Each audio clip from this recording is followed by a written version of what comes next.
repeatedly say over and over again, I am no expert, but the people that I quote are experts. And here are some of the people who I quote. Professor Dr. Susrit Bhakti, an extremely distinguished professor of microbiological medicine at the University of Mainz in Germany, who is warned specifically against the measures that are being taken because of the extreme damage that they do, particularly to the healthy old. And he's actually now put this warning in the form of an open letter to Frau Angela Merkel, the Chancellor of Germany, because he thinks the policy is so wrong. You must also, of course, take into account very much here Anders Tegnell, the man in charge of the Swedish government response to coronavirus, who completely disagrees, who was trained here, by the way, just in small business. This is in large business and medium-sized business as well. The economy is taking this tremendous hit. If this happens, this isn't just a worry about money.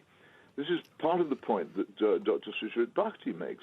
If you damage your economy, then the lives of the healthy become less healthy. How can we afford the National Health Service we're supposed to love so much if we aren't paying enough tax? The great German inflation in the 1920s called When Money Dies. The point is, all those pretty little tokens in your pocket and in your wallet that we use to spend money are based upon nothing but confidence.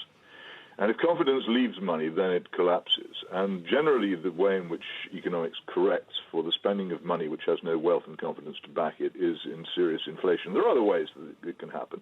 What will undoubtedly happen after this will be, you can guarantee this will be very considerable tax rises.